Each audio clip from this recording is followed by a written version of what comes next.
Due to the following CBS School Break special, Magnum PI will not be seen today. It will be broadcast tomorrow in the regular time period. Word Balloon is brought to you by the League of Word Balloon Listeners.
Hi, everybody. Welcome back. It's time again for another Word Balloon week. And I'm starting off with a good guy here. John Suntress here. I'm happy to welcome Tom Brevoort back to Word Balloon. First time we've done video together, Tom. We've done plenty of audio in the past. Yeah. So now it all goes downhill. I was actually kind of hoping to watch Magnum PI there for a second, but sorry. Now we have an after school special that we have to conduct here. Yeah, That's no Tom Selleck for anybody tonight. This has been my passion, is going down YouTube rabbit holes of like old 60s and 70s shows and catching like Chico and the Man Will Not Be Seen Tonight. And I'm like, just to get that, and I haven't been flagged for them yet, and I don't think I will be. They are so awesome and so badly retro TV. It's great. So, oh man, everyone's coming up and saying hello. Zach Goyette, very nice to see you, Zach. Thank you. And a questioning from Gregory. Who knows? But Tom, I want to talk to you certainly about what's happening in Marvel, and I want to open things up for people who have questions as well. But you have joined me in the ranks of sorry, got a drink. Everybody drink. Absolutely. Every time John loses his voice, start drinking. You've joined me in podcasting, and you've got your own YouTube channel now, and it's TBTV. Yes. And I'm loving what you're doing there. You are giving editing tips, but also I love your little 3 to 5 minute screeds on whatever's on your mind from a comic historic standpoint. Well, thank you very much. It's still sort of in the experimental stage. I'm still playing with stuff, and hopefully it'll be a thing. It's kind of an outgrowth of the web page that I've done for the last couple of years. Absolutely. I'm digging right now to find. I want to know who did this cartoon of you right here. Oh, that's Greg Schiegel. Greg had been my assistant editor back around 1997, 1998. He's since a cartoonist and an illustrator on his own right. Did a lot of work for Nickelodeon. It was one of the licensing artists on SpongeBob for years and years. Self-published a couple of books of this character Pix that people can go and look up online and buy copies of. And years ago, he did that drawing for me for some other column I was doing 20 years ago, and I've just reused it ever since, which is why all the hair is still, a lush brown, and not its current state of disrepair. So literally everything that I've been using there has been scavenged. The Tom Brevoort logo was something that John Rochelle did. We were working on the Thor Godstorm book, and that's really the Thor Godstorm logo. But at some point when he was building the logos, he sent in one that was mine, and I just kept it. So it's a logo. We still use it. It's outstanding, man. I'm gonna want to make sure that I've got your page loaded up. No, I was looking at the. Actually, I was halfway through the 5 best forgotten DC superheroes, and I'm laughing my ass off because I already, I had forgotten about the Human Cannonball, and then you have pages of it from Superman Family. It was a Lois Lane story. Yeah, I love the Human Cannonball. I'm the one person I think who's ever asked Tom DeFalco about the Human Cannonball and made him do a double take that anybody remembered this, because this was still fairly early in his superhero writing career, writing Lois Lane stories for Nelson Bridwell, and bringing in this character who's a lot like a lot of other characters that Tom did over the years. There were a couple of characters in Kickers Incorporated and a couple supporting players in Thor and Thunderstrike, and it was a type of character that definitely appealed to Tom. But as a kid reading those Superman family stories, I really just liked the character as weird and dopey as he was, with the weird striped magenta boots and the cannonball helmet and all. That sort of thing. The weirder the character is, the more of a chance there was that I liked them. Okay, so I don't want to spoil from your 5, right? But I'm a big Ultra the Multi-Alien fan. Yeah, I did another list recently of the 5 most unique characters from the Silver Age. I haven't turned it into a video yet. It's over on the physical page. Okay. And I left Ultra off of that list, largely because I just overlooked him. I forgot about him. I had gotten like a solid 4, and I was casting around for my 5th, and in the end, I ended up going with Robbie Reed, Dial H for Hero. Sure. A solid choice, but somebody, in my comments or on social media somewhere mentioned Ultra to me in relation to that, and I've been kicking myself ever since. Ultra definitely should have made. Sorry, Robbie. Ultra definitely should have made the top 5 over you. But yeah, I love all of those ridiculous and strange and weird and half. Somebody in the comments just mentioned Vartox. Vartox is terrific. Sean Connery, 1970s Sean Connery Superman buddy Vartox. What an amazing character. I was just talking to Jimmy and Amanda then how they used Vartox in Power Girl and how great it was. Yeah, they brought him back. I guess it now was a couple of years ago, and that was fun because they could kind of put a modern day spin on him, and they kept him very, very much in the spirit that he had been in the 70s and 80s when I encountered him. Oh God, yeah, man, I loved how Alan Moore and Swan, and I forget if Murphy Anderson was inking that final Superman story, and they have Vartox there grieving over Lana dying. Yep. And it's so great, and it's like just this little image, and it's like that's why that story is so great. Just even little moments like that, but also like the heart-tearing moment at the end of part 1 when he sees Supergirl and the agent, and he's just oh my God, that's that like Herb Block edit political cartoon when Kennedy was assassinated, and you got the Lincoln Memorial doing that kind of post. I'm sure that was going through their mind. It was so great. Well, that story, I mean, pretty much you can't miss with an Alan Moore story from the 80s, especially. Yeah. He was really in the zone and had just the right touch for just about everything he touched. And he was such a fan of those, not even the Julie Supermans, but the Mort Weisinger Superman years. and he hit every note in that story perfectly. I read it again recently because they reprinted it. DC reprinted it twice in the same week in 2 different collections, and because I'm a goon, I ended up buying both collections.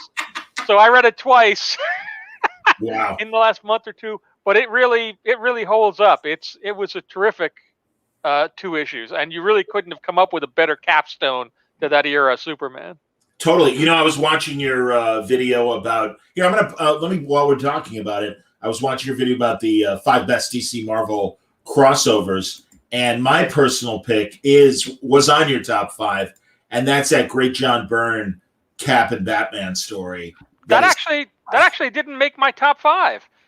I coin Oh, tossed really? it. Yeah, I coin tossed between that story and his Darkseid Galactus, and I gave it to Darkseid Galactus largely because I thought it was more out there, more challenging, more unexpected. It was sort of hard to believe that book even exists, but it really was a coin toss. His Batman Captain America crossover was pretty terrific.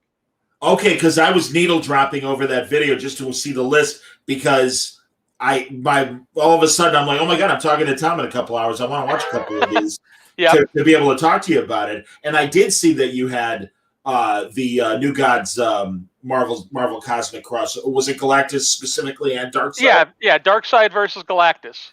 I'm gonna have to look for that one now too. I did end up buying a used copy of the John Byrne story. The Cap Batman story. I love that story. And like you said, he really evoked that Dick Sprang 50s Batman look that is so iconic, I think, and 60s, I guess. You know. Yeah, he clearly was having fun doing that book and using not just the obvious characters, but Sergeant Rock is in it and a couple of other characters along the way, and channeling that especially the Dick Sprang Batman of the 1940s. Absolutely. You see some comments here. People are, and we're going to get to talking about your editing videos and all. Yeah, now Zach says he wants to watch this crossover thing, and it's on the list. Teen Titans X-Men, of course it is. Yeah, that was probably the best of the early DC Marvel crossovers. The first 4 or 5 that were done before that gap. That X-Men Titans crossover is pretty amazing. The list of talent that's on it, and the fact that it was done so early in New Teen Titans history. Like there were only 5 or 6 issues of that book out when Chris and Walt started on that. So the fact that it's Titans, it was originally going to be Legion, I guess, when they'd first talked about it, and DC asked them to pivot to Titans because Titans was super red hot at that time. And they did it, and it's great. And again, more than anything, that's the reason Darkseid became a big deal in the DC universe. That and the Great Darkness saga, right around the same time, was kind of the 1-2 punch that put him over the top, and made people think of him as like the big DC villain. You are so right. Wow, and it's funny. I've told Jeff Johns this a million times. There were 2 doors in the early '70s. There was the Legion of Superhero door and the X-Men door. And I totally went in the Legion door. And in fact, Jeffrey Moy is going to be coming on in a couple weeks. Excellent. Yeah, I'm really looking forward to that. We stumbled on each other in a chat room of another YouTuber. And I'm like, hey, Jeff Moy? And he's like, yeah. I'm like, oh, my God, you got to come on Word Balloon, man. I bought a Cosmic Boy commission from him years ago. So, cool. That'll be fun. But look at this list, man. I mean, we got, of course, your continuing series, the philosophy of editing comics. And Tom, let's talk about that for a minute. Yeah, what that essentially is every year, and I've been doing it for now more than 10 years. Some people would say I've been doing it constantly for 10 years. Is once a year at Marvel for all of the younger editors, I do a talk over lunch that just kind of distills all the different knowledge and accumulated wisdom and ideas that we have about what the job of editing should be, what the function of an editor at Marvel is, what you're looking for. There's nuts and bolts stuff about how a story should be put together, but a lot of it is much more philosophical. Here's what the job entails. Here's what you're thinking about. And so, when I started up experimenting with the video component of things and just casting around for stuff I could do that would fill a niche that nobody else is filling, I realized I've got this talk, and it's expanded over the years. The original outline, I never have a script or anything, but the original outline was a page and a half, and now it's about 5 pages long. So in the last 10 years, we've added about 3.5 pages of stuff to it. And so slowly, I've been filming little bits of it and putting them up, as much as anything, because they're easy to do. Like, I don't have to do much editing at all, other than taking all of my stammering out. I can just sit there for 10 minutes, record in one take, and then just, slice out the junk, and it's ready to go. That's awesome, man. No, I think it's great that you're doing it. Ironic timing. I just had Danny Fingeroth on talking about his editing seminar that's coming up. And that's cool. I mean, really, again, I mean, it's so necessary. And I love the fact that, and Danny and I talked about this, and your point of view, I'm sure you'll agree. Mm-hmm. Even creator-owned books, I mean, it really is necessary to have another set of eyes that can do what's necessary from both the writing, just the storytelling standpoint and everything, for clarity, and it's not the spell check and all the BS, No, well, it's that too, but there's a lot more. There's a lot more to it, and especially if you're at a Marvel or a DC or a Dark Horse or an IDW, any place where you're working with, characters or properties that you don't own whole hog. There's always going to be somebody there that's setting out a table of rules that you've got to operate within, and being able to operate effectively within them is a real skill set that the better guys are able to develop and use to good advantage. So I'm gonna continue doing that series of videos essentially until I run out of stuff. And I am kind of hoping that as people watch them, they'll ask me questions that aren't covered in it already, and that'll give me fodder for other videos or other expansions. And then, I'll continue to do the more fun videos as well. Those end up being slightly more labor intensive just because there's a lot more visuals to edit in and put together. I had some bad luck this last weekend where my editing software wasn't operating properly, and it took me 2 days to discover that the last Windows update fouled it up, and I had to rip that back out. So I've got like 2 or 3 other pieces that are half loaded and half done that maybe by this weekend I'll get updated and completed and uploaded. But I like trying to cover a span of stuff, and I'm sure you do the same kind of thing too. Whatever gets the best reaction, whatever people respond to, I'm going to end up doing more of that because I'm easily led like anybody else. Yeah, but really trust your taste, Tom, because I totally agree with you. But I won't deny, having done, as I was telling you off the air, I'm going into my 16th year this year for Word Balloon starting May 10th. And I indulge myself all the time. I mean, I'll have my handful of boxing conversations and old movie conversations. And tomorrow I'm talking to the toy makers that just put on an action figure campaign at Kickstarter for Prisoner action figures. Yeah, I just saw those today. That's pretty neat, actually. I'm sure you were on David Hyde's list just like I was in terms of, hey, if you want to help out. And it's like, I do want to. And actually even emailed me the week before because he knew I was such a prisoner nut and everything. I'm like, oh, absolutely, man. No, that's going to be great. And who knows? I mean, I like-minded people, they're used to my channel. I've had comedians on, I've had actors on that aren't necessarily nerd people, and it's been so trust your own instincts. I mean, obviously, I don't blame you, but you know what I'm saying. Yeah, well, you never know what's going to connect with people. A week or 2 back, I still do a lot of stuff on the print site, the tombrevoort.com site. And one of the recurring bits I've had is, over the years, I've collected a lot of scans of a lot of things. And one of them is photographs of either comics on sale in years past or of readers of years past reading comics. And so every once in a while, I just throw up a page that's nothing but, here's like 20 photos from the 40s, 50s, and 60s of people either selling comics or reading comics or both. And on a whim, a week or 2 back, just because in that same folder I also had a bunch of old photos of comics creators from the past. I would just end up throwing everything that I would scavenge. I'd be online, I'd see a thing, I'd just throw it into this digital folder, and I realized I had a lot of photos of creators, and I did an entry that was just creators, and I got more traffic and more response to that than anything else in a couple of weeks. So I've now done 2 or 3 because there's clearly an audience there that's interested in seeing, what Stanley looked like in 1966, and Right. tracking his various hair pieces over the years or whatever. I have right there. I'm pointing to it. Those are 2 Daily Spider-Man strips. That's great. And they have Stan's email on them. Mm-hmm. And I know part of it was comb over, which I love. That's great. His own email was comb over. So, Yep. Absolutely. No, that's great. And again, Danny and I just talked a lot about Stan. Any funny Stan stories come to mind?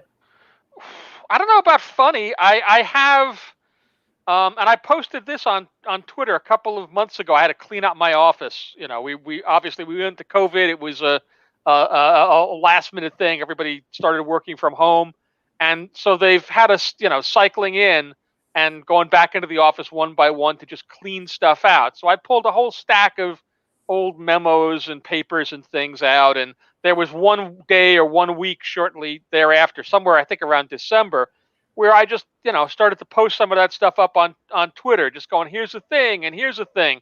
And I know one of the things in that was a weird memo or email that Stan wrote me after he sent in some introduction to some project.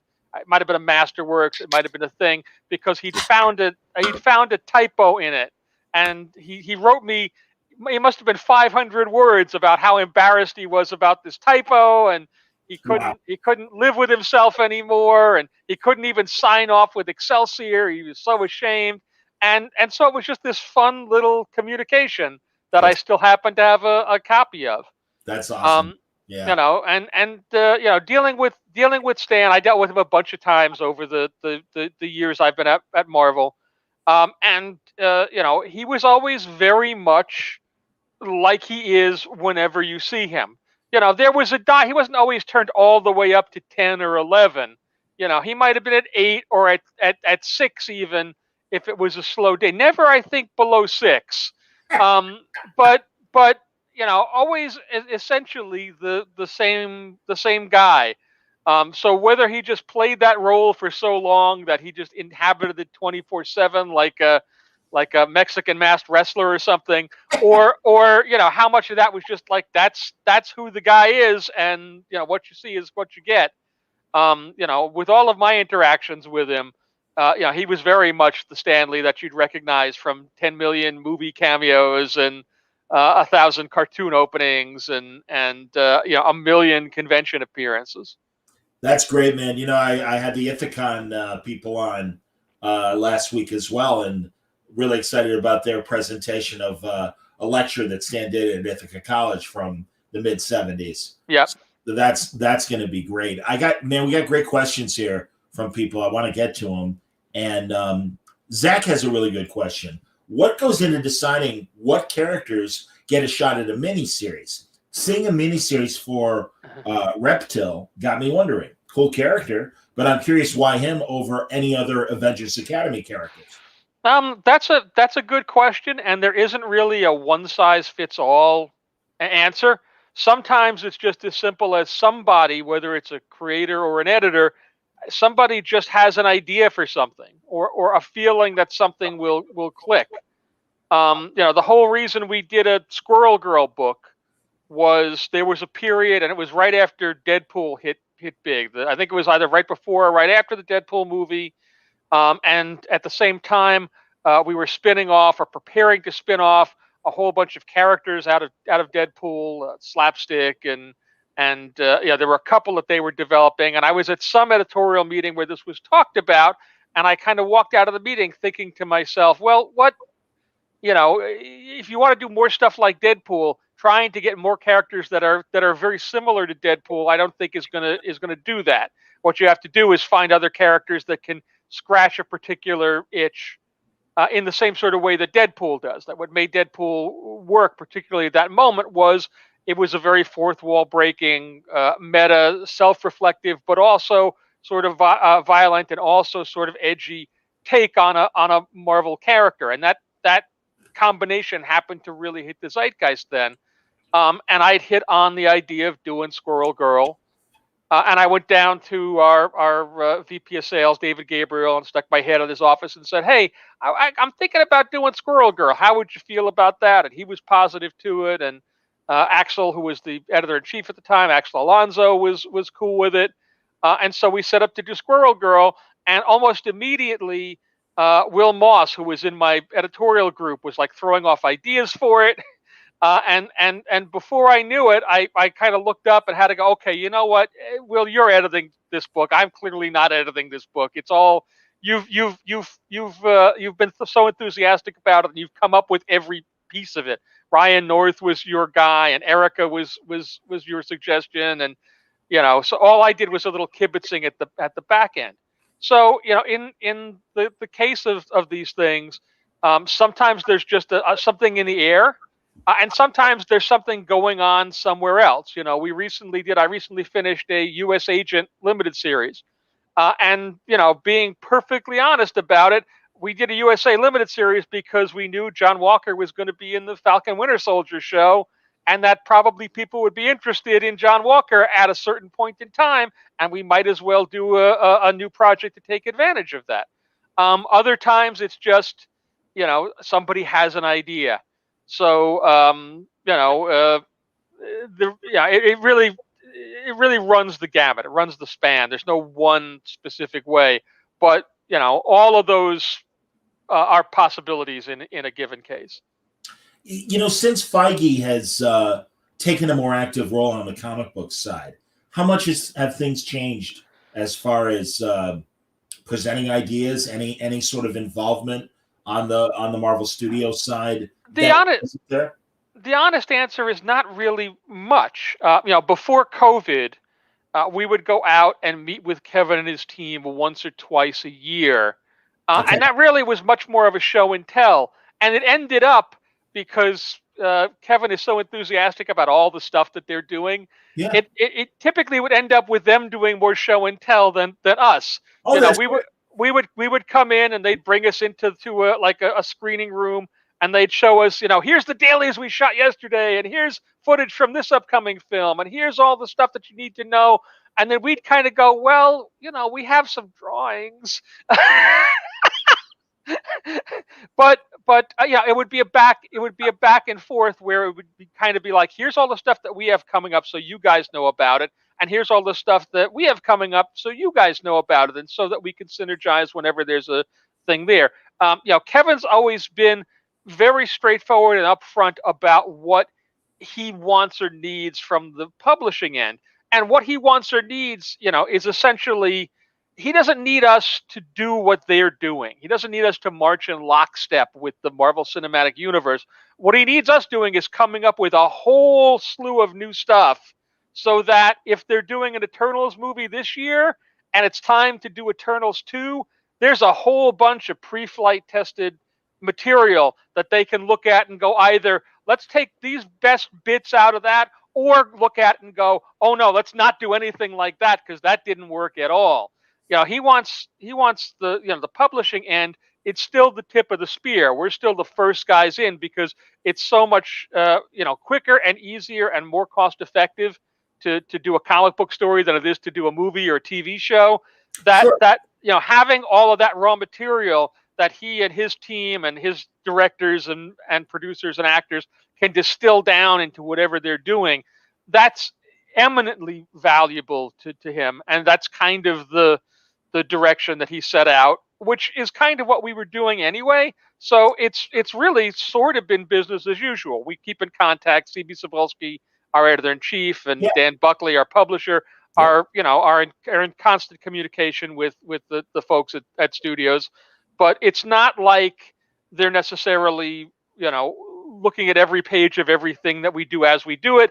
And the reverse is also true. Like, they've been very good at showing us stuff in progress. But even there, it's not like I've seen next week's episode of Falcon and Winter Soldier. I've seen bits of stuff. There was footage in the episode that aired last Friday that we had seen, like right after they shot it, whenever that was, 18 months ago. Okay. When they were going, oh, here's, we're working on this show, and here's what it's going to be about, and here's what it's going to go, and we have this footage that we just shot with Sebastian Stan and Anthony Mackie, and here's here's a scene. So they give us the sense of it without being bogged down in the specifics of it every time. But it also really depends on what it is that each other need to know. They maybe need to know, what do you have planned for, whatever, the Eternals. We're doing an Eternals movie, or thinking about doing it. What do you have planned with that? Do you have anything going on? Is there anything? And then, vice versa. We have this stuff coming up, and you might want to know about it, or it might impact on your world in some way, shape, or form. Because if we do, an Iron Man story, people may turn around and ask you, or ask Robert Downey, or whatever. Hey, how do you feel about this Iron Man story? So having that open communication and that open network with them is valuable to us. That, and that inspires another question in terms of, because it's been, I'm doing the math in my head right now. All right, 13 years and 21 or 2 movies, and certainly now all the TV shows with Disney Plus. As an observer of both sides, publishing and the cinematic universe, which characters do you think on the publishing side adopted the most characteristics from the films? Because I think, I do want to know specifically, like somebody like Iron Man, who became much more of a wise ass, I think, since Downey. But honestly, to me, the greatest transformation was all the attention that was put on the Guardians of the Galaxy, right?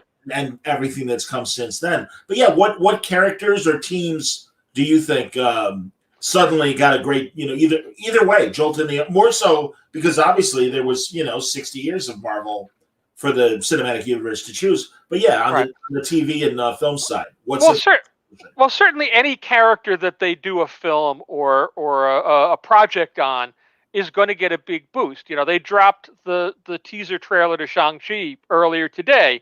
It was great.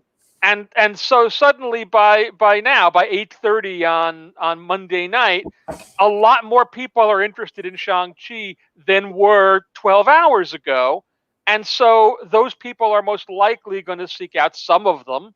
The current Shang-Chi material, the historic Shang-Chi, the Master of Kung Fu material from the 70s, and everything, because they're interested based on the trailer, and they're excited based on the trailer. And I expect, there's a symbiotic relationship. Certainly, I think you're right. I think Iron Man, feels the pull of Robert Downey, in part because there's almost no way it can't, or he can't. Right. That performance, he so embodied that character in a way. And all of our creators, whether they were working, on the books before that point or after, all of our creators are to one degree or another fans of this stuff. Of course. They go to the movies just like everybody else. And so when we see something that we like, or that sparks, we build ideas off of that as well. So, there's definitely a shift anytime they do something big like that, in terms of how the characters calibrate, just because, our talent pool is so influenced by it. I think Guardians, for sure, that was a good example. I think you're absolutely right about Iron Man. I think in some ways Thor, although, the Thor that Donny Cates and the Thor that Jason Aaron did before Donny, aren't exactly the Thor that they've done in the 3, and soon to be 4 films. But I think there's definitely a synergy there, where there's it's almost like a dialogue, like a ping pong back and forth, where our guys respond or react to what they see in the movies, and then they react to what they see in the comics. And now, the stories that Jason did a couple of years ago will form some of the substance of whatever the new Thor movie is. And that's kind of, it's not like a magnetic thing. It's certainly not a directive. It just, on one hand, it makes good sense, and on the other hand, it's just when things are good, people respond to the things that are good. Um, so again, trying to think about who else. I'm sure the Eternals movie will have an effect on how the Eternals are portrayed in Yeah, the books, most simply likely. simply because again, up to this point, people have only been, and by people I mean the world at large, have only been so aware of the Eternals as a group of characters. And after 2 hours with those actors in those performances, that's going to be just how a lot of people see those characters. And it's just going to, whether it's right away or whether it happens over a couple of years, it's going to affect how people treat those portrayals in the books. It almost can't help but do so. No, again, millions see that rather than the hundreds of thousands over the years. If well, I suppose probably actually that's a fair number. Yeah, yeah. The history of the Eternals, I would say a couple 100,000. Yeah, no, but it is that's a big difference, and absolutely, no, I recognize that. But yeah, it was just like I said, and maybe I tipped the cards picking on Iron Man and the Guardians like that. Well, no, But Iron Man is the most obvious one because Downey's presence in those films and across all media as Iron Man is so strong. Even you look at the voices they cast when they're doing animation, and whomever it is, they're not necessarily doing like a cartoon portrayal of Robert Downey, but you can definitely see the influence of Downey's sense of humor and his delivery, and his mannerisms in how they would portray Iron Man in sidereal stuff, in animation, in games, and that's just become a part and parcel of who that character is in a way. And again, the same sort of thing is true of the Guardians, because again, going into that movie, nobody knew who those characters were, even the ones that had been around for 40, 50 years. And coming out of it, suddenly everybody knew who they were. And, they were those actors. They were Zoe Saldana and Chris Pratt and all of those guys. And so, yeah, inevitably, Star-Lord in the books is going to be, he's not going to be Chris Pratt, and he's not going to be the movie Star-Lord, but he's going to be influenced. He's going to shift a little bit as a as a result of that. Absolutely, man. No. And again, it's great. And truly, that is like the biggest surprise. They never, and true to their word, I never asked them for inside dirt, but I, would have constant conversations with Joe Quesada and Brian Bendis when they were on the Marvel movie panel. Yeah. And they're like, Guardians of the Galaxy coming up. And I'm like, why? I'm like, these are D-level characters. Are you sure you're doing the right thing here? And obviously, happy to have been proven wrong. And it still just blows my mind. I mean, it's like, yeah, Baby Groot. And it's like, it's a tree. Yeah. People love this character, and it's a tree. Okay. And it's great. I love it too. And Rocket was terrific, man. Taking what they did in the films and then having Scotty Young in particular, his run on Rocket in the comics was just so great, man. I just thought it was really just everything right about visually and storytelling wise. Well, Scotty's just a tremendous talent, no matter what he's doing. Yeah. It all kind of goes back to one of the things that I talk about every once in a while in interviews like this one, which is that at Marvel, even the failures are successes if you wait long enough. And I like to run down like my favorite 3 or 4 Marvel failures. The Hulk, failure, canceled in 6 issues. X-Men, a failure, canceled in 66 issues. Ant-Man, a failure. They tried and they tried again and they tried again and they tried again and they revamped it and they made him Giant Man and they tried again. Couldn't get anything to work. Now he's got 3 movies. And so, the idea that, when we do something, when we try something that you may be unexpected, like somebody, I forget who the commenter was, mentioned Reptile earlier. If Reptile comes out and is a huge success, that's great. If Reptile comes out and nobody digs it, that doesn't mean it was a wasted effort. It just may mean that 10 years or 20 years from now will be the moment when somebody has the right take on that character and suddenly Reptile is everywhere. We talked about Squirrel Girl earlier. For 10, 15 years, Squirrel Girl was just a joke. She'd been in one story, and then suddenly a couple of creators started doing something with her, and she got legs and built up a fan base, and now she's in animation and was close to being on television, and there are toys and there are action figures and cosplayers show up at every show, and that's a character that was clearly a failure in whatever 1991, 1992, except not at all. If you wait long enough, chances are somebody will find something interesting and cool to do with whatever thing there is out there. So it never hurts to try something. Totally agree, man. No, and I'm glad that's still happening. I want to acknowledge Hillary Barta watching, and he points out that Dr. Droom was also a failure, indeed.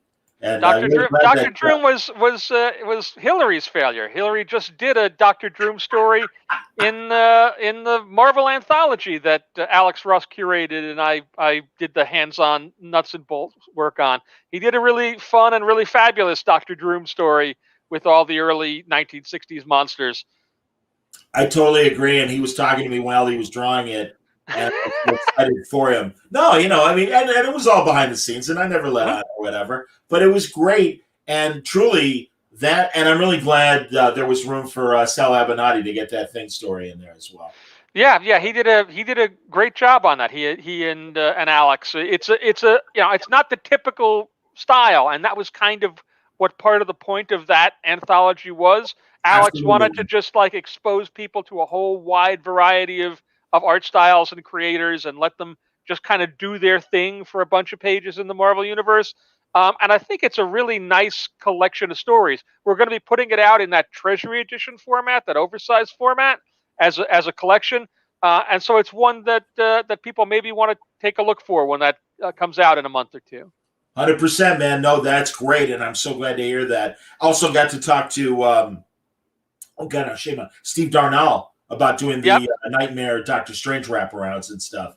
So all my Chicago guys working, Yep. So that's good. Bo Smith joining us as well. Makes a good comment. Taking chances in collaboration. Absolutely, man. And no, like you said, and this is obviously borne out to be true, you never know what C-level character is going to break through when the right writer and artist get a chance to tell their story. And my God, again, we point to WandaVision and what King and God, now I'm blanking on the artist. Gabriel Walter. Thank you. Well, I thought it was Gabriel Walter. Yes, indeed. Yeah. Unbelievable, man. And that was so great. That series, man, had such a great Bradbury, Outer Limits, Twilight Zone-y kind of feel to it, while being a modern story. It was so good. That's all, that's all those guys. That's all Tom King and Gabe and the editor, Will Moss, who I think kind of, because he's the editor, goes underneath the surface. But I can say that Will and his assistant, Sarah Brunstead, were not necessarily a big part, but were a part of, making that the book it was. He was a real champion of it. But that's really the work of King and Walter. Well, and Matt Rosenberg, I loved his Jimmy Madrock's multiple man story, right? Mm-hmm. Wasn't that? Now you've got me. I think it was Rosenberg. I believe it was. Wow, you've got me double thinking it now for a second. You've scared me. I'm going to go into work tomorrow, and somebody's going to show up and say, "How could you credit that to Matt Rosenberg? It was me. Don't you know who I am?" And I'm going to spend hours, having to defuse. I'll look it up. Don't worry, Tom. I'll satisfy us before we're done talking. Here, or no, it wasn't. I wanted to say first, Dean has and I'm glad Dean Haspel joining us. Tom's a great custodian and editor of Marvel Comics. I hope to get to do my Hulk Thor story someday. Yes, please. And of course, I'd kill to rock some FF and bring back Marvel 2-in-1. Yeah, how much can you tell us about? I don't know what's been announced and what hasn't, but obviously big anniversary year for the FF. It's the FF 60th anniversary. We're doing obviously a big issue in August for the actual anniversary month. It'll be a big 80-page book. We haven't said too much about what's in it, but it'll be really nice. We have a bunch of other Fantastic Four related projects that are also coming out in that period, most of which haven't been announced yet. We We did announce the Fantastic Four Life Story project, which is like the Spider-Man Life Story we did a year or so back. Mark Russell, right? FF Life Story is Mark Russell, who's terrific. It's exactly like Chip's story, except it's completely different from Chip's story. So he got the concept and he took it in his own particular direction, and it's great. Sean Isaacs is doing the art. I'm really excited about that as a project. It's a very different flavor. And hopefully like Spider-Man Life Story, it'll scratch a particular itch for people. Well, that's a great thing, man. Nick's killing it on Spider-Man, and then you make room for Chip to do Life Story, and the same can be said for Slott killing it on FF. Mm-hmm. And man, I've had as many conversations on the record as off in terms of just Dan just geeking out about how excited he is to be doing the FF finally. And for real, well, and again, you know better than I do, man. But that's the thing, and it's great because it is that excitement that is necessary, I think, to translate to readers getting excited. So no, and really, Mark, as I get to know him better, he's incredible, and I think that's a really cool fit. Zach confirms for it was Matt Rosenberg on the. Thank you, Zach. You are a lifesaver. There you go. So, and Jimmy said, I also feel a need now to point out that reaching out to Mark Russell about writing Fantastic Four Life Story was actually Will Moss's idea. So Will is clearly the editorial genius here, and I'm just a goon that you're talking to. You should get Will Moss on this show. It would be my pleasure to talk. Hey man, I got to tell you, and he's got the real stuff. And maybe things have recently changed at DC, but for most of my 15 years, getting editors at Marvel has always been much easier than getting DC editors on because it's just the corporate way. They're like, and it was never with any malice. It really was just, no, sorry, we don't do that. And I had to wait for Will Dennis to not go to Burbank and leave DC to finally have a conversation with them. Same goes with Shelley Bond and everyone else. And Axel, Christ, I had Axel once in 2006 with Marvel, and then it took forever. And now with AWA, now I can get Axel. So. Right.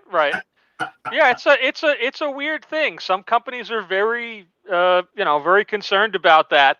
At Marvel, our history, going back to Stan in the 60s and all the other editors and creators throughout has always been to kind of interact with the audience as much as possible.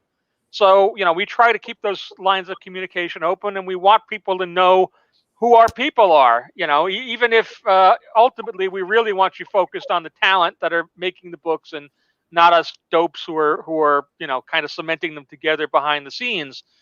But yeah, it is unfortunate that there are people that are working there who probably are contributing a great deal, but that nobody knows because you just never see or hear from them. It's all just, the one or two approved people that you talk to from those places. Well, and the handful of people I mentioned, and Will clearly has this, nose for great, talented story as well. That's the thing, man. Like, really good editors are kind of the tastemakers. And I don't know, you'll correct me, but it seems, do creators sometimes need an editor sort of godfather to plead their case and say, hey, I got an idea, I got an angle on Nova that hasn't been explored before. Do they go to the editor first, or do they come directly to someone like yourself or CB?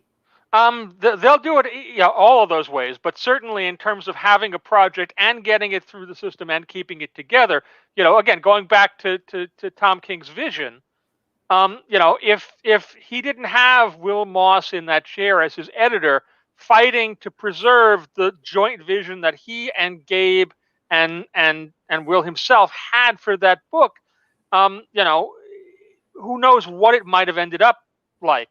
Not in a maliceful way, but there was somebody there who had the back of that project and who understood, as much as anybody could understand, what those creators were trying to achieve and was championing, letting them do it and do it their way, because it's a very non-traditional take to begin with. It's a difficult sell-in. It's a vision book to start with. And then it's all suburban, and it's this weird thing where he's built a family and they're living in DC, and it's It's not the typical thing. It's not, and Wolverine will guest star in issue 3. Like, it's a very specific. They're making a very specific thing. Right. And for all that, really all that creativity is coming from Tom and from Gabe as they're working, in all these different places around the world. They're all hundreds, if not thousands, of miles away from where people are looking at this and talking about it and discussing it in the offices or in the building. So having somebody like Will who could be there to go, yes, this, no, not this, and to kind of shield the work from interference, well-intentioned or badly thought through. That's got to be a lifesaver, and it's a reason why some of these projects come out the way that they do. Gregory has an interesting question, and also I want to expand on this, but he wants to know, will there ever be a long-form comic story via graphic novel or maxi series from Marvel? And I'll qualify that by saying in the Marvel universe, because I know certainly we mentioned Scotty Young, the Oz books that he did, some of the Stephen King books that you guys have done, but would there be a continuing graphic novel series? Is that ever considered for a format? So an actual, original graphic novels in sequence that are not published periodically. We've tried at doing OGNs a bunch of different times, and the thing that comes up more often than not, or has come up at least up to this point, is we've never found a way to make it as financially viable as serializing the work. We did a series of OGNs a couple of years ago. I did the first one with Warren Ellis and Mike McCone, an Avengers OGN. It was a really good book, and it sold pretty well. Yep. But it didn't sell as well as it would have if we'd put it out as 6 issues first and then collected it. And that's always the push and pull of this stuff. I think the expectation in the marketplace is slowly shifting as graphic novels become more accepted as a literary form. And so, we may cross a threshold where you could release work in that format first and get the sort of return on investment that you need. But the difference between the costs involved in doing a page of what we do in Marvel Comics and a page of what, I don't know, one of the publishers that services, the YA audience or whatever, our costs it just costs a lot more to do a page of Marvel Comics. It just does. Our creators, they cost more, and the production level costs more, and so it's not as easy, even with a $20 price tag for 160 pages, to recoup that investment in the same way that we're able to by going periodical first. I'd never say never, but it's proven a difficult nut to crack. Are we reaching that point, though, regarding the periodicals? And again, I know this is something that has been said from when comics were 10 cents and went to 12 cents. Yeah. And I started buying when they were 20 cents. So I get it. But there is something to be said for who the new audience is that are entering by way of the monthlies and the expense of the monthly paper comic book. I'm assuming that one of the and just to add more to the beyond the question, obviously this COVID year, you guys made some hard choices and changed a couple arcs and made them digital first, mid-story, things like that. So yeah, tell me what you think the future of the periodical might be. Well, I think, like you say, I've been having this conversation since I started in the business 30 years ago. And I think if this last year proves anything, it proves that, the audience for comics, or at least the audience for direct market monthly comics, that traditional Wednesday Warrior audience of whom I am one, they want their comics and they want them every Wednesday. And even in the world of a pandemic, our retailers were savvy enough and nimble enough and scrappy enough to find ways, whether it was curbside pickup or delivering to people's homes, or I don't know, throwing them out windows, to get books to the people that wanted them, and people wanted them enough to, in a very small way, to risk their lives to get them. Risk their health, yeah. And as long as that audience feels that way, the periodical comic book isn't going anywhere. All these other formats are terrific. And if people come in as in OGNs or in graphic novels or collected editions in any format, or come in digital, and that's their chosen reading experience, that's great. That's all proven to be additive. But the spine of that direct market experience, that's still the lifeblood of, at least at Marvel, what we do and how we operate. And it doesn't show any signs of really fading away or tailing off. If anything, this year has shown that, like, you can't kill it if you try. You can knock out the distributor. You can batter those retailers around. You can make everybody have to work from home, and still somehow the comics come out, and still somehow the audience comes out to get the comics. Well, again, this is an audience that I think is already in the habit. And what I wonder is, when we were kids and could take our dollar an allowance and buy a couple comics, I mean, that's the thing. It seems like if there are children that are indoctrinated in reading Marvel comics, it's because of their parents. It's not them going down the street to 7-Eleven and, checking the spinner rack out, right, for their local shops. And they are getting the product, obviously, through animation. I mean, my first Marvel exposure was those Ralph Bashki 67 Spidey. Spider-Man. Yep. We had them in. And the Marvel superhero cartoons were in afternoon syndication when I was, in the 70s, when I was a little kid. Yep. So I don't know. Again, and that's and again, the hell do I know? I mean, again, I may be looking at the horse from the wrong angle or whatever. Yeah. Well, again, people have been talking about and predicting the demise of, monthly comics and the direct market for literally decades. And I'm certainly at a point where I feel like, at some point, things may change. Everything goes away. I don't think I have to worry about it in my lifetime. I think that's going to be the guy in my chair after I'm dead who's going to be worrying about that, or maybe the guy after him. There was a point where I was saying, 20 or 25 years ago, I feel like in 5 years, if something doesn't change, we're going to be done.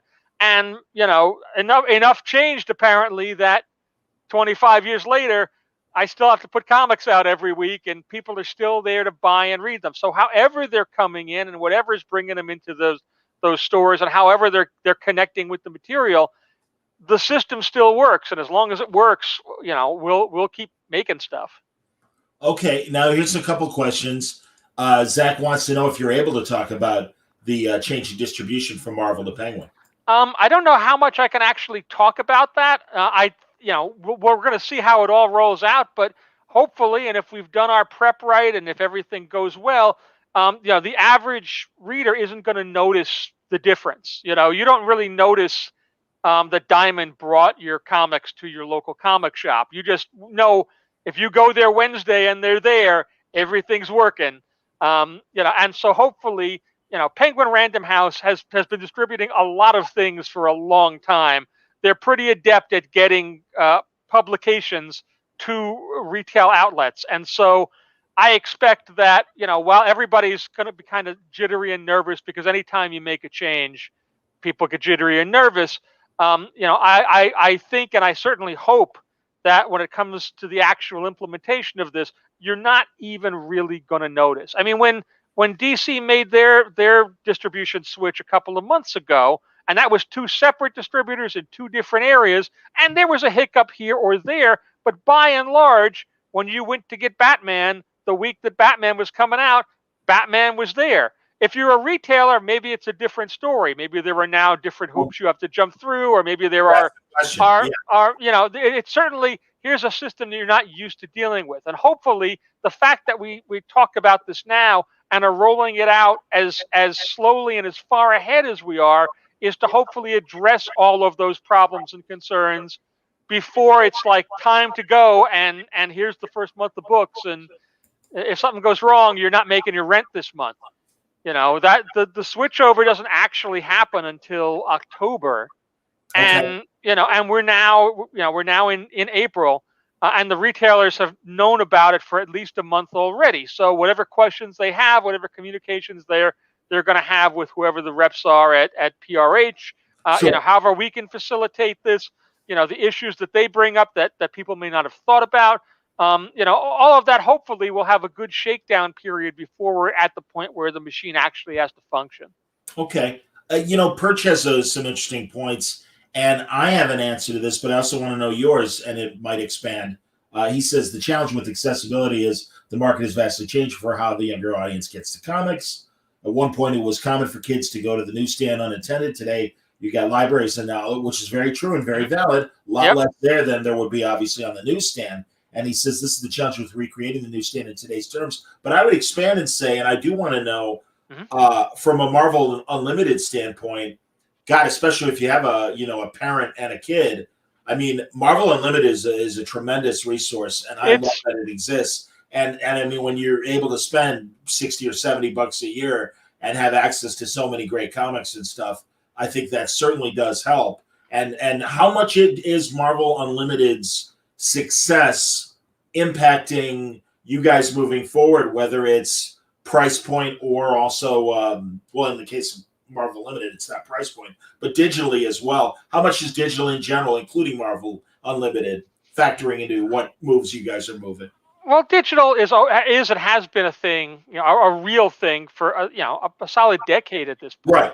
What we have found is that by and large, it's an ancillary marketplace, which is to say, everybody was worried that you start doing stuff digital and all the customers are going to leave the direct market and just buy the comics digitally. And as it turned out, all the people that like to have tangible copies still like to have them and still go and buy them, even if they might pick up a digital copy because they can't get to the shop that day and they just have to read Captain America that day. But the digital audience largely tends to be people that like to experience the work digitally. They're more comfortable on tablets or screens or whatever, and it's an additive thing. So it's always a thing. I think Marvel Unlimited not only has it been a huge success over the years, but it's still an enormously good value. Like there is such a massive library of material there that they add to, week in and week out, month in and month out. And it's a relatively cheap price for that. It's like Netflix for Marvel Comics. Absolutely. And I think that does make it a lot easier for people, even the more dyed-in-the-wool people, to just try books that you wouldn't necessarily have checked out. Otherwise, you're paying for the Netflix, so all it's going to cost you is the 10 minutes to read whatever the thing is. So if you're curious about the chatter about whatever's going on in whatever weird title, if you want to see what Reptile is like, it's really easy to go, well, let me sample an issue of Reptile. Maybe I'll dig it. And so people find stuff that they might not have come in contact with ordinarily. Sure. I think as we talk about feeder marketplace, like where the new generations are coming in, I think a lot of that conversation gets distorted by nostalgia. I obviously I'm as nostalgic as anybody. I write hundreds of words every week about here are comics that I read as I was growing up, and here's the 7-Eleven where I got them, and I bought a Slurpee that day too, and a Clark bar, and I sat on a stoop and I read my comics, and that audience and that my life experience as a kid in the 70s, that doesn't exist anymore. There are kids that were the same age that I was back in those days, but the world that they move through is completely different. And the way they engage with media is different. The number of choices in front of them is different. And so everything is different. So the idea that the secret is if we could just get spinner racks back in convenience stores, everything would be fine, is driven more by nostalgia than anything. I'm very, very agnostic when it comes to this question. I literally don't care what format you buy it in and how old you are when you encounter it first. And so it may be that the day when 100% of the 5 or 6 year olds in the country read comics. But if you're 10 years old, if you're 12, if you're 16, if you're 18, if you're 25, if you're 37, hell, if you're 84 and you pick up a book, you're just as welcome and your money is just as good to me. I think the idea that people, if you don't, the notion that if you don't capture them super young and you don't get them in that, you're finished, is crazy. It's hard to track, but certainly the fact that Marvel is now through theatrical and through the outreach of Disney, a global, worldwide brand. People know that Marvel box and know what it means. And people fall in love with those characters, whether it's from the films or television or animation or features or park rides or tchotchkes or whatever, just the experience of stuff. However they connect with them, if they fall the way we all fell, they find their way to us in publishing. And again, whether they're buying collections through an online Amazon retailer or something, or whether they're eventually into the pipeline for the weekly release of periodical comics, it's all good from where I stand, and that market, that feeder turnover. You go to any convention, not right now, but again, in a few months when we have them again, and inevitably there's a huge ton of kids that are walking around in those, often with their parents, often in costume. So there's some part of the experience, the way they're engaging with it and connecting with it is different than what I did, but it's no less valid, and it doesn't bring them to the same place. As long as they get there, I don't care which door they come in. I understand, man. No, I get it. And I think your point about nostalgia is definitely valid. I'm looking here. I'm trying to find out a couple good questions that I saw. One was, and here we go. There it is. Kaiser wanted to know, how is it decided what books get printed out and what doesn't? How much of sales factors into that? And also he gives a plea for Ed Brisson's Ghost Rider series. But yeah, man, there were during the pencils down period. I mean, we saw this shift. We said it earlier. I was loving what Matt was doing, Matt Rosenberg with Hawkeye. Tremendous series. It finished digitally, then went to the graphic novel. I mean, yeah. So, obviously, clearly, sales had to be a factor. Was there anything else? It's a bunch of things. It's sales. It's how crucial the project is to all the goals of the organization. Quite often, sometimes we'll do things, for reasons that aren't readily apparent. I talked earlier. We did U.S. Agent, not because we don't like U.S. Agent, but because we knew, the character was going to be in the Falcon Winter Soldier show. So having a new material out at that time was advantageous to us. It seemed like an opportunity. And so when you're having in the course of that pandemic, having to make hard choices about what do we go forward with and what do we put on hold and what do we hopefully get back to at a certain point, the core of the business ends up being the stuff that comes back the most quickly. You want there to be a monthly Amazing Spider-Man comic. Well, sure. The further out you go, you look at things and go, what stuff is connected? We were just about to do a crossover, Empire, and so there it's like, well, that connects to all these ongoing books, and then all these other Sidereal limited series, and so if we're going to do that, most of that still has to come out. Well, okay, even within that, is there anything else that can be shaved away? And we lost some pieces of that honestly I didn't particularly want to lose, and that myself and Al Ewing and Dan Slott had to do a little nip and tuck work by the end of the series to make the pieces that remain all fit together nicely enough. But it was just a question of how much material could you actually get through the pipeline, and how much of it could you get to retailers, and how much could retailers absorb? These were all big question marks, and so we rolled out slowly.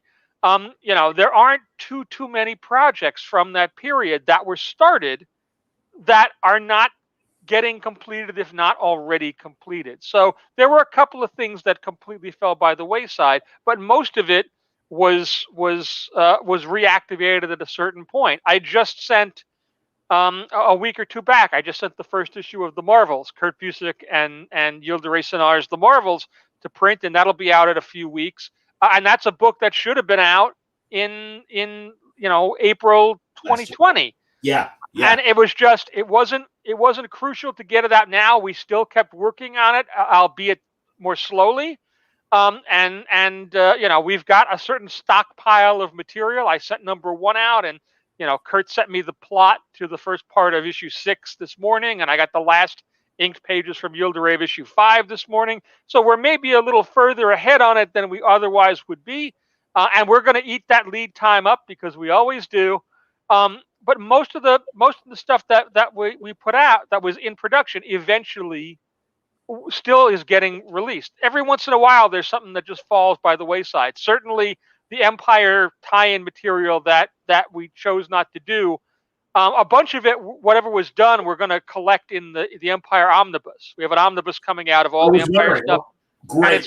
It's got like a cool little back section that's like, here are the 8 pages that were penciled of this, or here was, just to kind of give people who have that completist gene a chance to see this stuff, and for that stuff to see print. But those are stories that are probably never getting finished because their moment, the zeitgeist, has passed. But anything that's not like that, again, most of it's already done, and even if the last bits of it are now starting to trickle through the system. Am I keeping you too long, Tom? Because I hope not. I can go. What am I going to do? I'm going to eat dinner. I'm going to sleep. These are for lesser men. Are you sure we're not roommates, Tom? Because exactly, I think you pretty much described my night, obviously, as well. Now, there's a great question here, and truly, I think back, and it's very easy because stations like Decades and MeTV will run the old George Reeves Superman, and Superman appears every month in Superman and Action Comics. It's always been a great thing. Now, this might be more of a Buckley question, but you're the closest suit I've got. So let me ask you: is it possible to create a 5-second spot in the Disney Plus properties to promote the comics related to that show and character? Yeah, wouldn't it be great to point to people right now with Falcon and Winter Soldier to the introduction of John Walker in those great Grunwald stories from the mid '80s that I'm sure you guys have collections waiting. It would obviously be lovely, and everybody at every company on every production talks about this. The thing is, there's a lot of stuff that goes into making a show, making a movie, and a lot of big concerns, most of which are not ours. And I don't want to speak for any of those guys, and I really can't. It's not like this isn't something that we haven't thought about. It's not like it isn't something that we haven't talked about over the years and even tried to find ways to painlessly implement to whatever degree we can. But, there are certain considerations that those guys have, and literally, promoting our publishing product is not at the height of their hierarchy of needs all the time, nor really should it be. So, again, it sounds like a wonderful idea. It's a lot harder to actually do for a myriad of reasons than it would seem to be, and the simple fact that not only have we not done it, but really nobody else has done it. I can't swear by this, but I'm pretty sure even the Invincible cartoon that's running now doesn't end with a thing that says Invincible graphic novels are available at your local retailer. And Robert owns that whole stock. There is no business there beyond Skybound. It's a lot. There are so many different legalities and regulations and things that I don't even understand all of myself, but that go into mounting a production like that and putting it on the air. It would be great if we would do that all the time, but it's just not as easy to accomplish as it might sometimes seem to people that it should be. Well, I understand that feeling that, really the big priorities are the films and the TV shows and publishing, even though that's what started, the whole engine and everything. And again, thankfully, the powers that be do understand the value of publishing. In fact, as I'm trying to find it. Yes, as Jimmy pointed out, to be fair, they did do the Marvel Method episodes. And yeah, man, no, that was, the poor Dan, when they kicked that slot, kind of how is a comic book made and stuff. No, it was, he deserved everything he got. Spoken like an editor. That's spoken like every minute of it he deserved, good and bad. Hilarious. I'm talking to him on Thursday. He'll have a chance to shoot back. So we're recording something, but he doesn't have the guts to face me live. I'm kidding. I'm absolutely kidding. No, Tom, which books are you currently, and I'm sure it's like a laundry list, but which books are you currently not controlling, but overseeing? I directly edit, Avengers, Fantastic Four, Iron Man, Captain America, although that's going to shift in a few months. Oh. I'm Ultraman. I'm doing Trials of Ultraman. I'm doing Avengers Mech Strike. I'm having to stop here because I'm almost saying things that we haven't announced yet. I understand, and I don't want you to screw up here. That's all right. I'm doing the Marvels that I mentioned a little earlier with Kurt. I'm doing a lot of sidereal projects. So Fantastic Four Life Story is one of mine. I'm trying now to think like what books did I send to press today? Sure. And I used to, I had an office and I had like a wall of covers, and when I would get this question, I could just like surreptitiously look over at the wall and go, right, this and this and this, and there is no wall here anymore. I have to remember this for real. It's a lot harder than you would think because there's a lot of stuff. But it tends to be mostly at the center of what we think of as the Marvel Heroes office. So the Avengers extended family tends to be my domain, and as an adjunct to that, Fantastic Four, and my guys are editing Guardians and stuff that's all kind of connected to that. Okay, all right, that's cool. It's funny the various books that I gravitate to in Marvel. I read the Darkhawk 30th anniversary issue last week, and that was great. I was, going to talk to Danny regardless, finger off, but I'm like, hey, that was really fun. And it was totally this great fun kind of throwback style of original Darkhawk. I mean, it felt like an early 90s in the best ways. That was editor Darren Shan was the editor behind that. And C.B. Cebulski, our editor-in-chief, is possibly the most vocal Darkhawk fan that there is, to an almost comical degree. So, and that was great. It was great to have Danny and Mike Manley back doing a story. And it was really clever the way Darren was able to get the three different eras and the stories they're in to all kind of dovetail and connect together. I thought that was a really nicely put together package, and he did a great job with it. Yeah, no, it was great. And truly, really funny seeing for decades how many writers and fans are like, Darkhawk. And it's like, again, when you're 12, I remember when Nova came out. It was probably around when I was 12 or so, when I think about it. So no, I absolutely get it. It's interesting. It really is. And I'm 15 years into this, continually fascinated by how the market reacts and everything that the big two and everybody else does. I mean, if DC would do a Human Cannonball 50th anniversary book, I would buy it. Marie, help me out here. Let's go. Human Cannonball anniversary special. Where is it? Tom DeFalco's still alive. He's ready to write it right now. Oh my God. Oh, if they were to do a retro Superman family, oh my God, I'd plot. I mean, seriously, man. Mr. and Mrs. Superman? Yeah. Rappenberger? Come on. That can't be more timely than it is right now. They've got the show on the air. They should do that. Tom, I bought the Silver Age imaginary tale of the one Super Son and the non-Super Son. Yep. When I first read it as an 80-page giant, I loved it as a 10-year-old kid. Yeah. And honestly, I've the way, and isn't this fascinating? I want your opinion on this. The way that original issues that are exploited on TV and the films, God, the whole explosion over the White Vision from West Coast Avengers. Yeah. And you saw the book just skyrocket in price. It's hilarious for an older reader like myself, but I don't know how you feel when you see that stuff. Well, it's cool. It shows that people are responding. It is also, though, sort of like playing penny stocks. And I also remember, when I was a kid, you were probably, you and I are about the same age. 56. I'm a hair younger. I'm not going to say a little. I'm a hair younger. 54. There you go. Sure. I'm a slight 54, but You remember when Moon Knight came out? The first issue of Moon Knight as a comic. He'd been in like the back of Hulk magazine and so forth.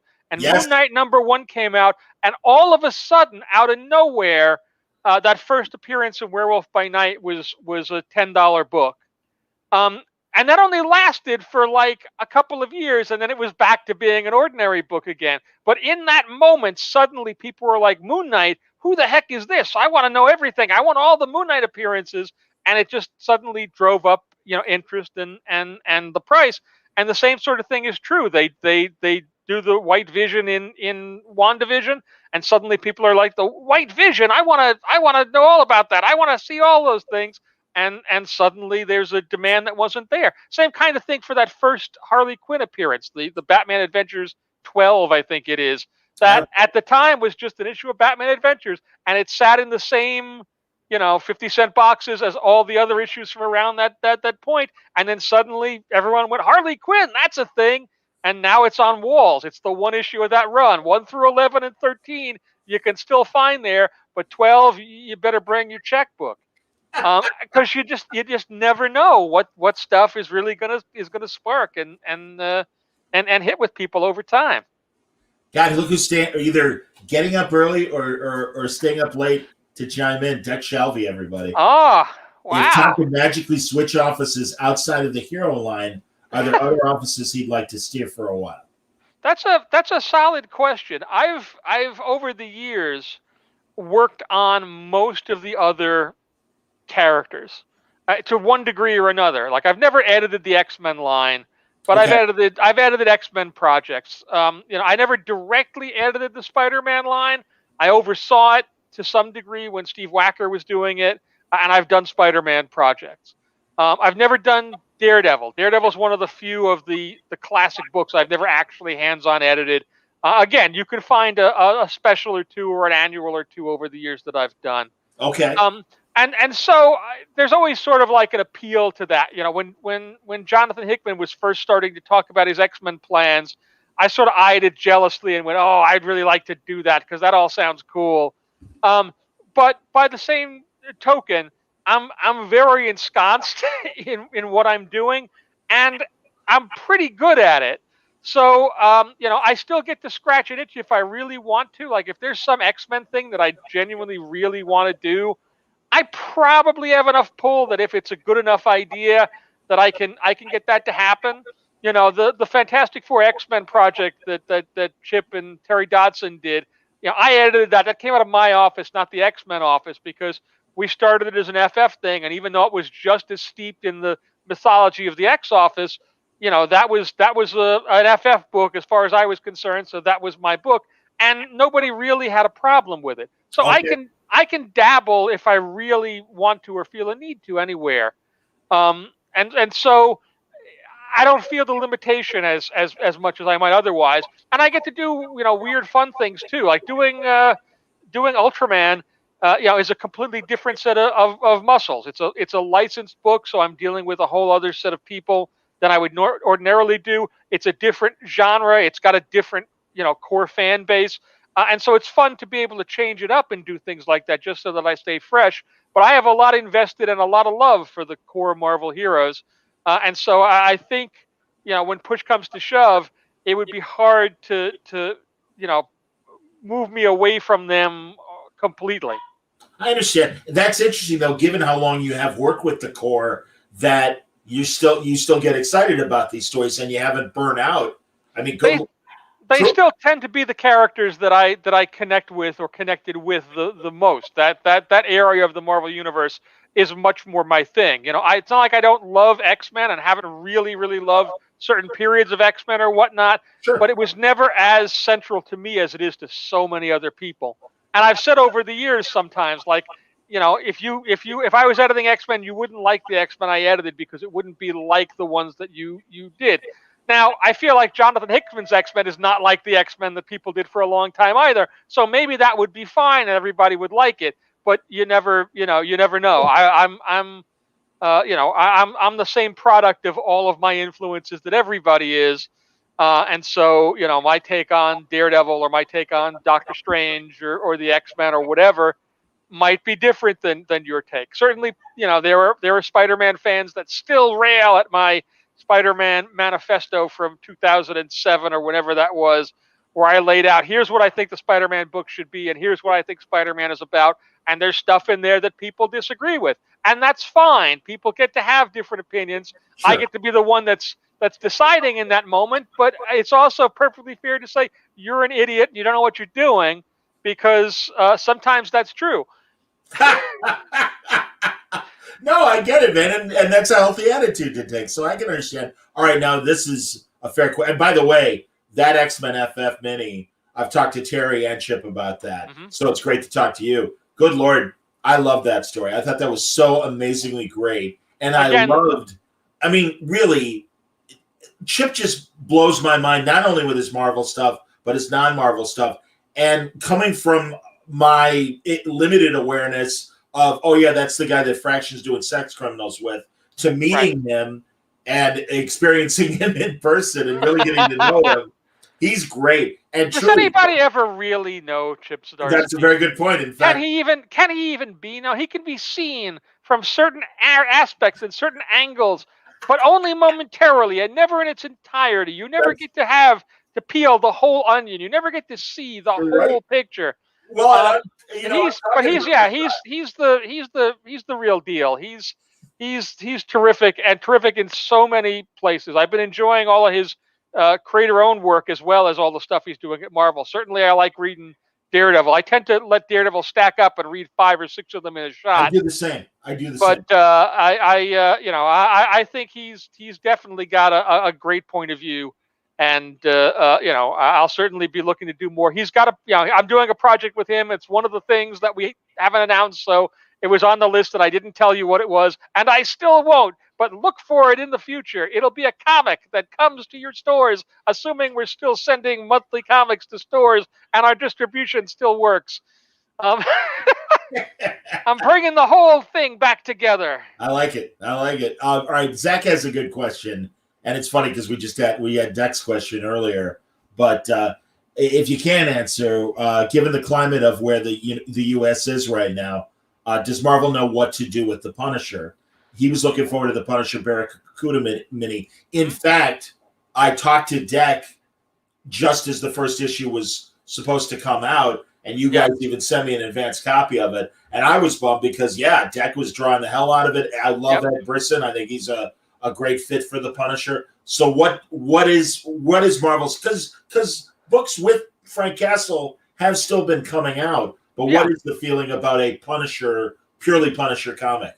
We've had a lot of conversations about this, because obviously with all that's been going on in the world and all that relates to the Punisher and his iconography and so forth, like it's been a topic of concern, and internally and externally, people have told us, given us their reaction on all sides of the fence, and internally, different people have had different reactions and approaches. We do have a game plan, and we do have a project. Again, another project that I didn't mention earlier that we're working on now, that will come out very soon. That will sort of address, where the Punisher stands in the Marvel universe in a modern day context. I can't talk yet about, what a creative team might be, or even exactly what the release schedule will be. But it's something that we spent a lot of time and a lot of man hours, and all of the various folks, creative and editorial at Marvel, all got to sort of have their say and put their thoughts into a stew to find a direction that works. Because, again, one of the things about the Marvel characters, some of them, is they're so much a product of the era in which they were created. And, over time, times change. One of the best things that I thought Rick Remender did when he was writing Captain America, and it was a minor thing, and it was a thing that on the one hand you go, that wasn't really bothering anybody. That was from years before. But it bothered Rick enough to go, I want to address that in my run. He went back and did a story that touched on the weird stories in the 70s that Sam Wilson wasn't really Sam Wilson. He was really pimp, ghetto gangster Snap Wilson. and Rick went, no, that was the bullshit part. The Sam Wilson is the real guy, and it hadn't been touched on in years because it was sort of embarrassing, and it was sort of a move that people made in the moment that maybe made sense then, but looking back at it, it didn't really work well. And the fact that he actually did that and took care of it and went, nope, we're done. Let's move on. Sam is Sam, and now he's Captain America, and this is who the dude is. I thought that was good. Sometimes it's necessary to in some way, shape, or form reflect the fact that you're no longer in the time in which the character was created, or in which all of these stories were done. Yeah, it's no different really than whatever. Wolverine doesn't smoke anymore. And on the one hand, we kind of miss it because of the iconic image of Wolverine with a cigar, or a tough guy with a cigar, Nick Fury or the Thing or whomever.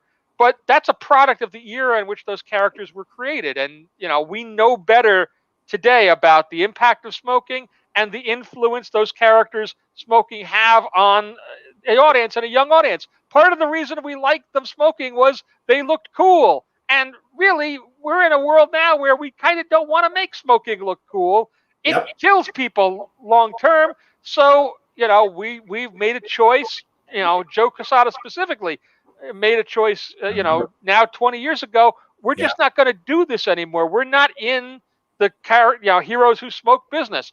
And, for all that every once in a while somebody will grumble about it, or I got to take a cigar out of some old piece of art that we're repurposing for a new cover or something.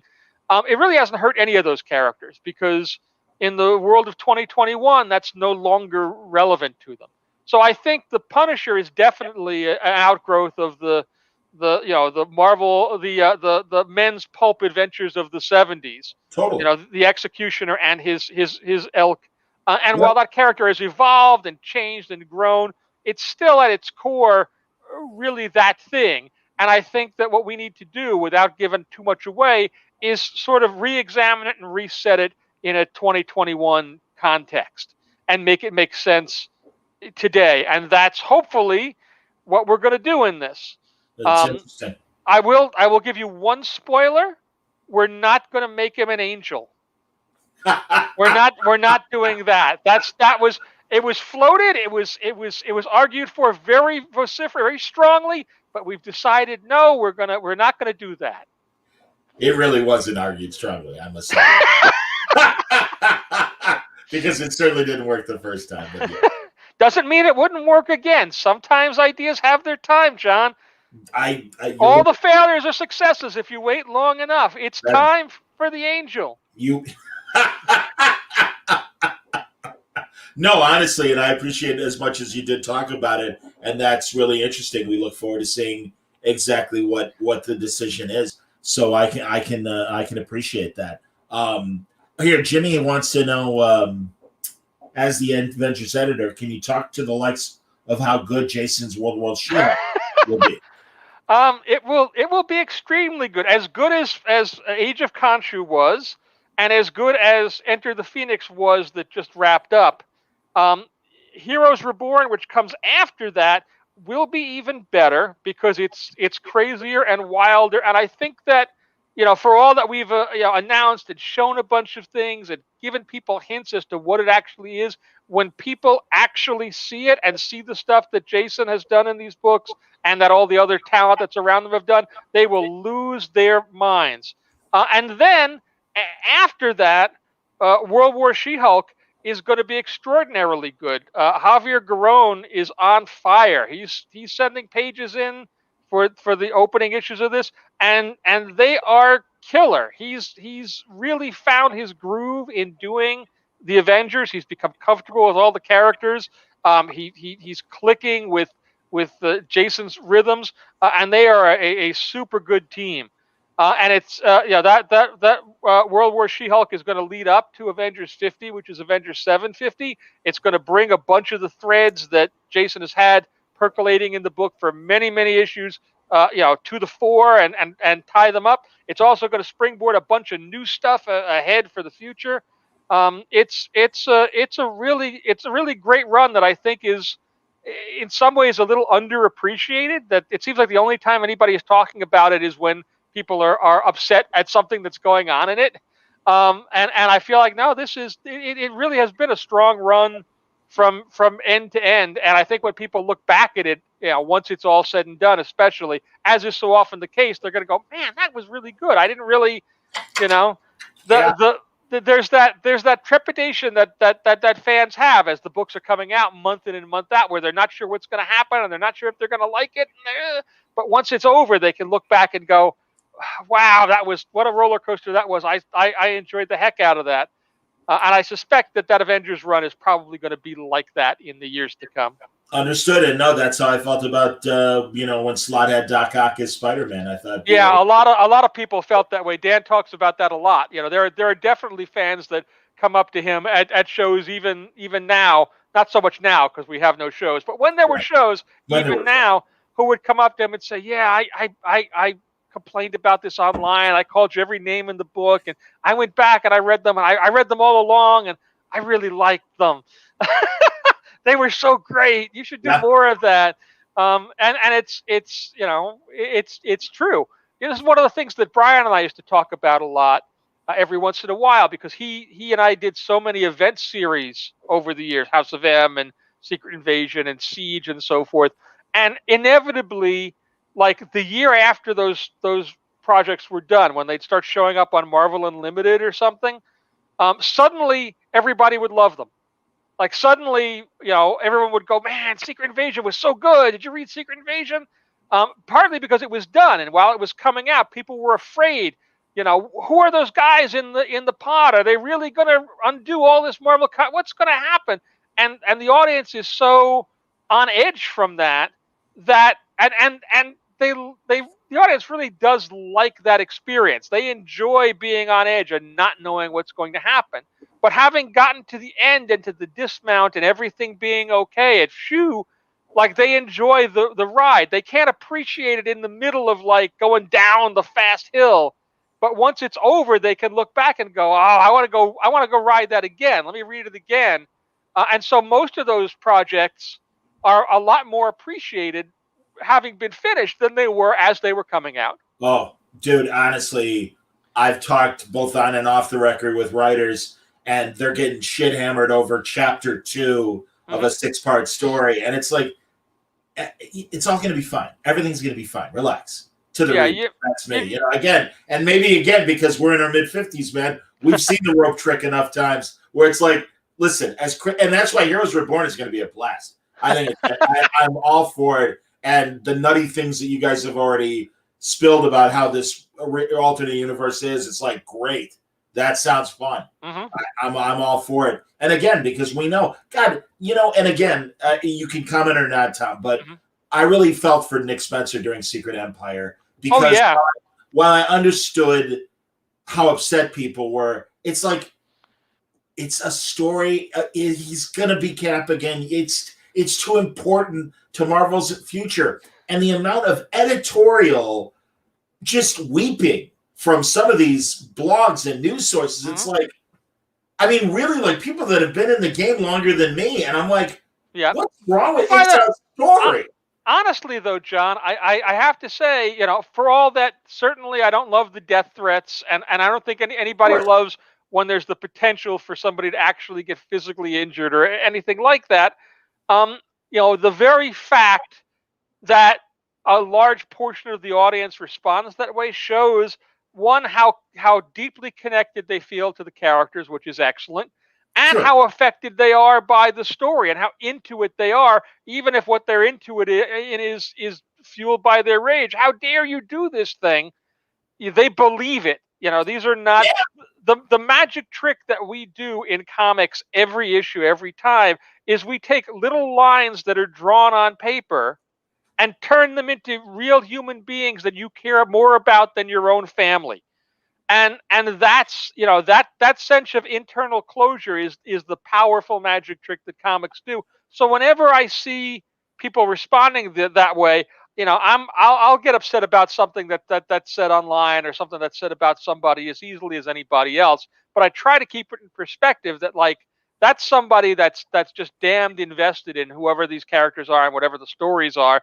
And for all that they say they're never going to read Spider-Man again, 3 years later, they're going to be in line, coming up to get their book signed by Dan Slott, going, "I really secretly liked it. Sorry, I called you the devil." And it's, that's not everybody, but there's enough of them, and I've seen it enough over the years to go, right, this is just the way it is right now, because the social media makes everybody so much easier to reach, and so much quicker to go from word to deed than it used to be. God, And honestly, go and ahead. I was that same asshole as a kid. Like, you can, if you happen to be able to dig out and find, all the small run fanzines and things that I contributed to APPAs and whatnot in the 80s.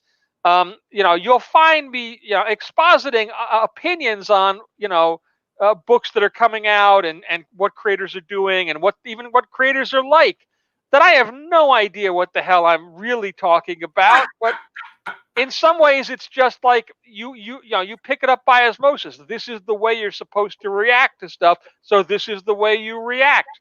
Um, so I try to remember that too, as I see somebody that's angry about something, who's, writing in a letter or posting online or in my social media feeds. Like, right, at a certain point in, whatever, 1984, that you would have been that guy. So maybe I'll try to cut him a break. Every once in a while, somebody will push the wrong button on the wrong day, and something bad will come out. But by and large, like this, it's just all part of the process. I hear you, man. No, and again, that's great. And no, you're right about that. I can only imagine the outcry of when we were kids, Michael Keaton as Batman. I mean, I remember it Yeah. being, screamed at about in the letter pages of Yep. comics and Amazing Heroes and the like. So Yep. yeah, no, you're right about that, man. Yeah. Absolutely. Yeah. If the early Marvel books, if the '60s Marvel books had been coming out in an age of social media, I think Stan would have thrown himself out of the window. I hear you. Um, Yeah. because while he was dealing with a response, it was all mostly people sending actual physical letters to the office that you would read, and you're just at a distance from it, and it's much slower, and it's not as immediate and such, and nobody in 1964 was calling for Stan's head. In the way that, they often are hoping that, creators or editors or company people or whatever today, will suck on a grenade, or whatever, because they don't like a story that's going on. But so much of that is hyperbole. So much of that is Right. the media itself instructing its users on how to use it and how to get noticed and how to whatever.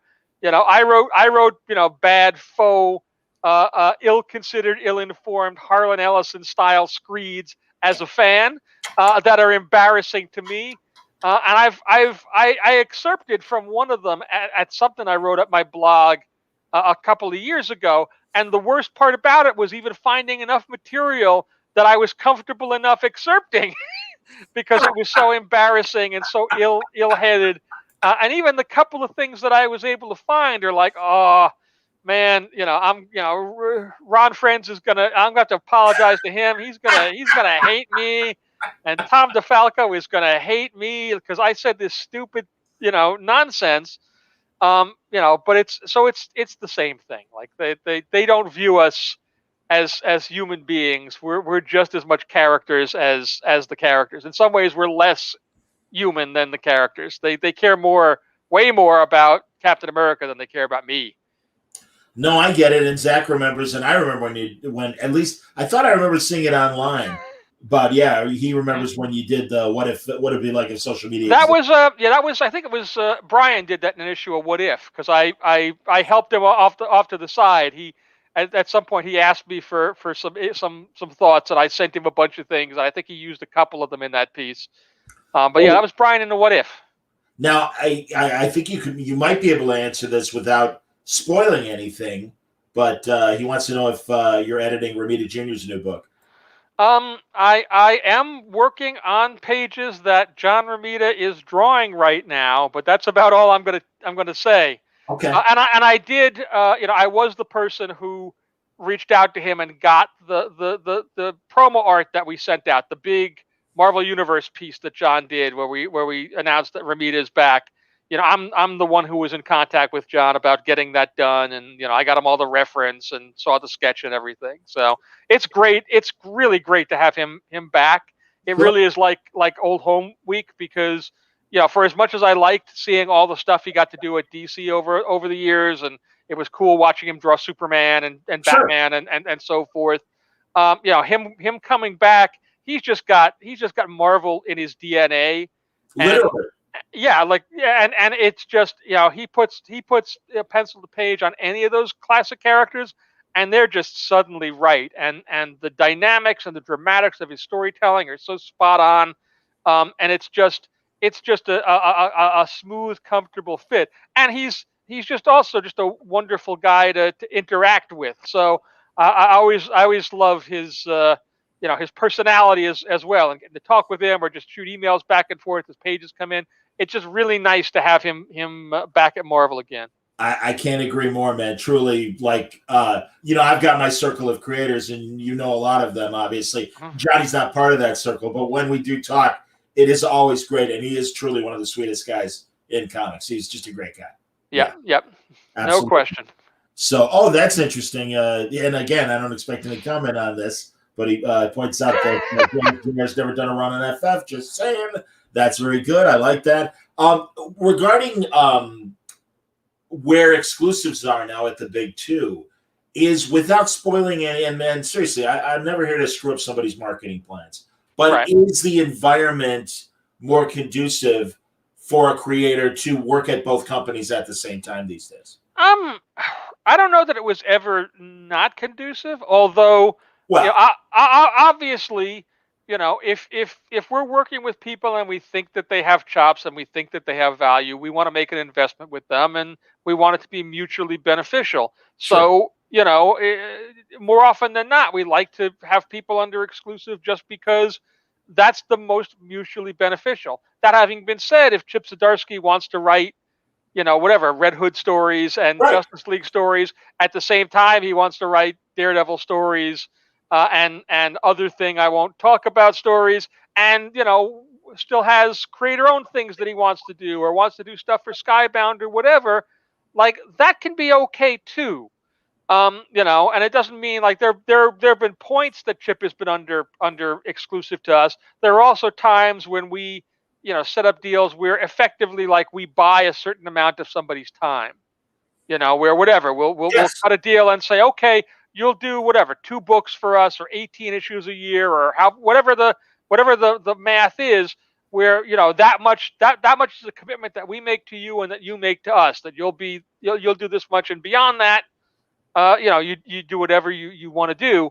So those sort of deals have existed for years as well. They just don't get talked about as much because they're not as easy to sum up, for one thing, and really a lot of that is nobody's business. Whatever Declan's deal is, and whatever deal he has with whomever, that really is for Declan to know, and for us to know, and for Declan to know if it's stuff that's mutual between us, or if it's between him and DC, or him and Skybound, or whomever. That's really their issues, rather than something that really needs to be so public. Okay, and that's all valid and very fair. So I can appreciate all that. Tom, I'm just trying to think of one last thing, and I guess right now I'm not coming up with anything. So I'm going to go because we've been almost talking for 2 hours. You've been really kind with your time, but you deserve dinner. It's all right. It'll be there. This was definitely fun to do. I appreciate you. Even just paying attention to the fact that I'm doing the videos and stuff, because it really is an experiment more than anything. I'm trying it out, and I'm trying it out for the stupidest of reasons.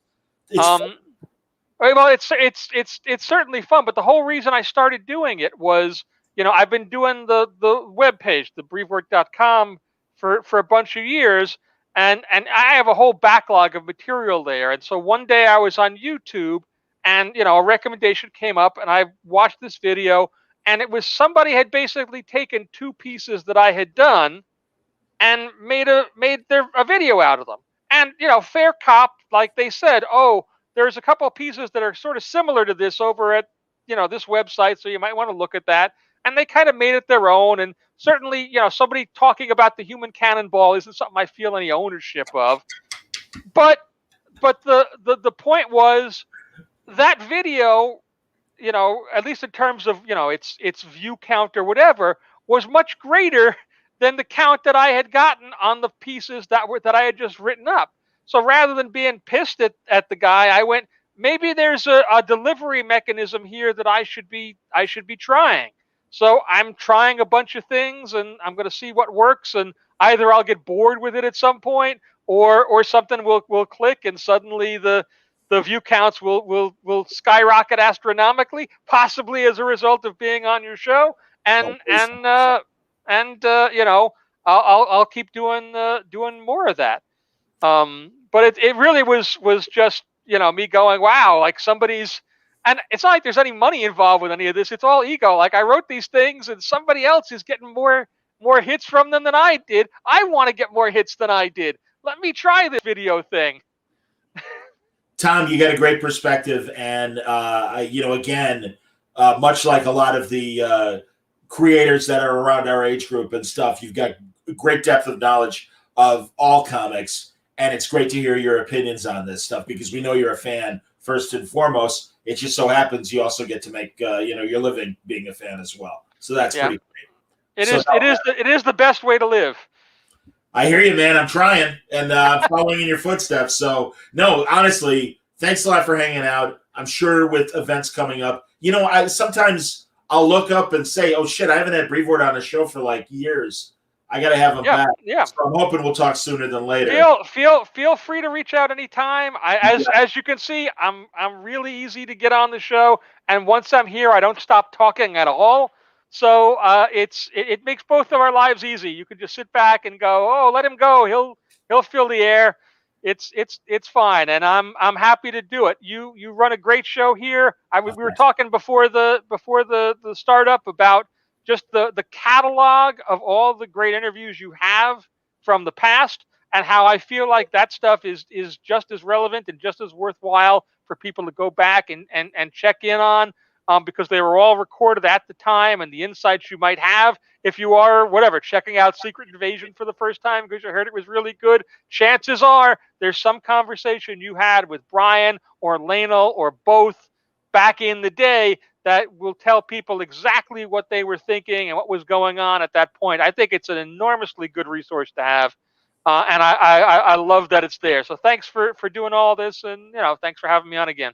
Dude, honestly, high praise, and I genuinely appreciate it from someone where you're sitting. So thank you very much. Yeah. Wesley says have Tom on more, and he's smart, that Wesley. I like the way Wesley thinks. We'll get more spoilers. Absolutely, needed more viewers from like Wesley. Oh man, and seriously, God, I certainly hope everyone who is watching or listening absolutely goes to tombrevoort.com. And again, I will verbally for the audio mention Tom's URL for his YouTube channel, but TBTV on YouTube is the way to search the channel. You'll find it, and really, we're at the start of something really great that Tom Brevoort's doing all on his own. So thank you for doing it. Thanks for hanging out tonight. It's going to be a great week. Absolutely, man. It's going to be a great week on Word Balloon Live. I'll tell you tomorrow night. Are you a fan of The Prisoner, Tom? The original? Oh yeah.